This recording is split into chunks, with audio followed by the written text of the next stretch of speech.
दोस्तों, आज की यात्रा में हम इंडियन फिल्म के एक ऐसे एक्टर और सिंगर का जिक्र करने जा रहे हैं जो थिएटर के रास्ते फिल्म की दुनिया में आए, अपनी अदाकारी और गुलकारी से एक जमाने को मुतासिर किया, थिएटर की दुनिया में लाजवाब अदाकारी का मुजाहरा करते करते फिल्म नगरी में आए, करीबन 30 फिल्मों में काम किया, बतौर हीरो भी और करेक्टर एक्टर के तौर पे भी। 14 फिल्मों में उन्होंने 60 के करीब गीत गाए।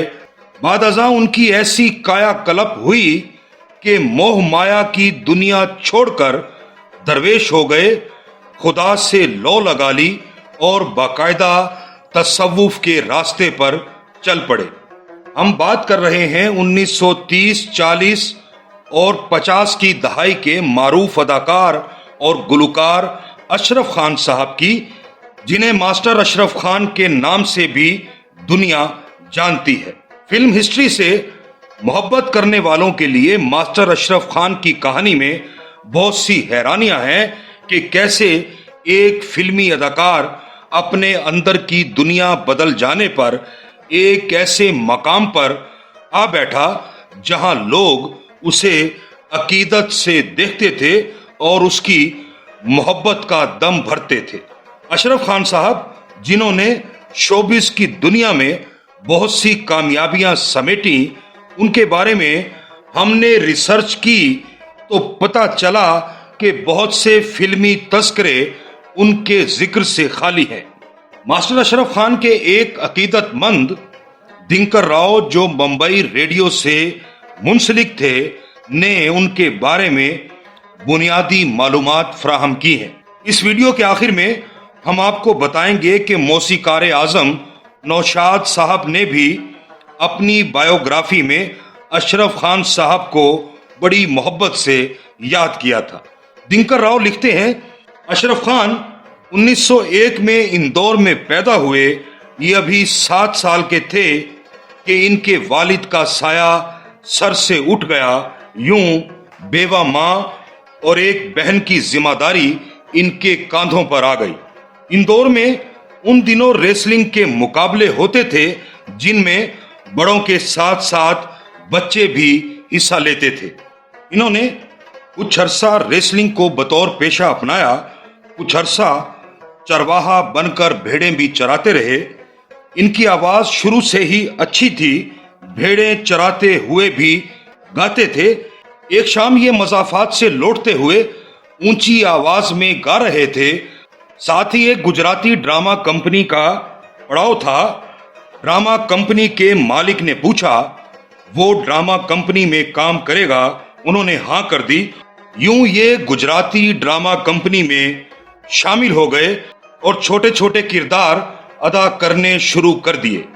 जैसे जैसे इनकी उम्र बढ़ती गई, इन्हें हीरो के किरदार मिलने लगे और तनख्वाह भी बढ़ती चली गई। अशरफ खान साहब जब हीरो का किरदार अदा करने लगे तो इन्हें 600 रुपये माहवार तनख्वाह मिलती थी। अशरफ खान की मादरी जबान पश्तो थी, लेकिन उन्होंने आसानी से गुजराती बोलना सीख लिया। अपने मुकालमे आसानी से पेश करने लगे।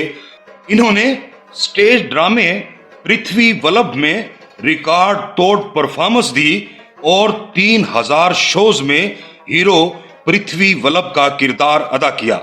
पृथ्वीराज चौहान इनकी एक और स्टेज परफॉर्मेंस थी, जिसमें इन्होंने 2000 शोज में पृथ्वीराज चौहान का किरदार अदा किया। गुजराती स्टेज पर अशरफ खान की हीरोइन ज्यादातर वी शांताराम की बीवी संध्या शांताराम रही। गुजराती ड्रामों में इनकी हद से ज्यादा मकबूलियत इन्हें फिल्मों में ले आई, लेकिन गुजराती स्टेज से इनकी वाबस्तगी फिल्मों में आने के बाद भी कायम रही। टाकीज की आमद के बाद अशरफ खान 1932 में बंबई चले आए, जहां इन्होंने 3 फिल्मों राजा भर्तरी, गुल बकावली और वीर कुनाल में हीरो का किरदार अदा किया। राजा भर्तरी में इनकी हीरोइन मीना कुमारी की मां इकबाल बानो थी। 3 फिल्मों में बतौर हीरो काम करने के बाद अशरफ खान बाद अज़ां करैक्टर एक्टर के तौर पर भी काम करते रहे। महबूब खान ने इन्हें अपनी मारूफ फिल्म रोटी में पागल प्रोफेसर का किरदार दिया। इस फिल्म में बेगम अख्तर और सितारा देवी भी थीं। रोटी फिल्म में अशरफ खान का किरदार दुनिया की बेसबाती और दरवेशी की अलामत है। इसी फिल्म की शूटिंग के दौरान अशरफ खान अपने पीरो मुर्शद गुलाम सरवर साहब से राब्ते में आए। गुलाम सरवर साहब का ताल्लुक लाहौर से था। वो रेलवे में गार्ड थे। मुंबई में उनके बहुत से मुरीद थे। अशरफ खान को अपने मुर्शद से इतनी अकीदत थी कि वो जब भी मुंबई आते तो अशरफ खान उनका सामान अपने सर पर उठाकर घर ले जाते। उन दिनों अशरफ खान के पीरो मुर्शद से मिलने के लिए एक बहुत बड़ा हुजूम जमा हो जाता था। इनसे मिलने वाली मारूफ फिल्मी शख्सियात में AR Kardar, Mehboob Khan, Prithviraj Kapoor, Yakub, तरीलोक Kapoor, Sardar Akhtar, Akhtari by Faizabadi, बेगम अख्तर और जद्दन बाई शामिल थी। बेगम अख्तर और जद्दन बाई पीर साहब की महफिल में सूफियाना कलाम पेश करती थी। इस महफिल में आने वालों के पांव धुलवाना वो पहली ड्यूटी थी जो अशरफ खान के पीरो मुर्शद ने उनके जिम्मे लगाई। अशरफ खान जानते थे कि वो ये ड्यूटी करके अपनी अना को खत्म कर रहे हैं। मुर्शद गुलाम सरवर साहब अशरफ खान की अकीदत से इतने खुश हुए कि उन्होंने अपनी गद्दी उनके हवाले कर दी और अशरफ खान बाकायदा तसव्वुफ के रास्ते पर चल पड़े। 1960 में उन्होंने धारोजी गुजरात में अपनी आखिरी स्टेज परफॉर्मेंस दी। ये 11वीं शरीफ के महीने का 9वां दिन था कि उनकी तबीयत खराब हो गई। उन्होंने अपनी बीवी से कुछ बात की और बेहोश हो गए, लेकिन उनके होंठ ऐसे चलने लगे जैसे वो कुरानी आयात पढ़ रहे हों। ये हालत पूरी रात और अगले दिन तक तारी रही। होश आया तो उनके अकीदतमंदों ने पूछा वो कैसे हैं। उन्होंने कहा वो जहां भी हैं कुछ अच्छा ही कर रहे हैं।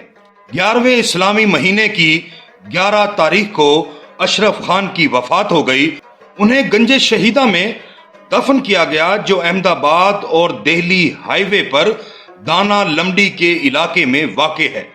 यहाँ उनका हर साल उर्स मनाया जाता है और दुनिया भर से लाखों अकीदतमंद शिरकत करते हैं। मारूफ फिल्मी शख्सियात भी उनके उर्स में शिरकत करती रही हैं, जिनमें महबूब खान, सरदार अख्तर, ज़ेबुन्निसा, बेगम अख्तर, पृथ्वीराज कपूर और तरीलोक कपूर शामिल हैं। अमीर बाई कर्नाटकी उनके उर्स पर सूफियाना कलाम पेश किया करती थीं। मास्टर अशरफ खान ने आइए, फूल, रोटी, बागबान, अजामल, रूप बसंत, कलाती माधव, हुस्न का गुलाम, ठोकर, वीर कुनाल और गुल बकावली जैसी फिल्मों में काम किया।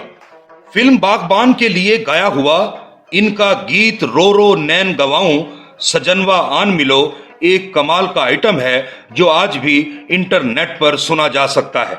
मौसीकार आजम नौशाद साहब ने अपनी बायोग्राफी में अशरफ खान साहब का जिक्र बड़ी मोहब्बत से किया है। नौशाद साहब लिखते हैं, फिल्म बागबान का ये गीत रो रो नैन गवाऊं सजनवा आन मिलो मिर्जा मुशर्रफ ने पंजाबी फोक पर लिखा था। इस गीत पर मैंने मौसीकार मुश्ताक हुसैन के साथ काम किया था।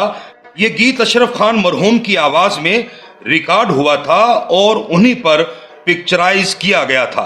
अशरफ खान गुजराती स्टेज के माने हुए कलाकार थे। जिस ड्रामे में उनका नाम होता उसके हाउस फुल होते। अशरफ खान पाटदार आवाज के मालिक थे और सुरीले भी बहुत थे। बड़े अल्लाह वाले इंसान थे, 5 वक्ता नमाजी थे। अशरफ खान साहब से मेरी काफी मुलाकातें रंजीत में होती थीं।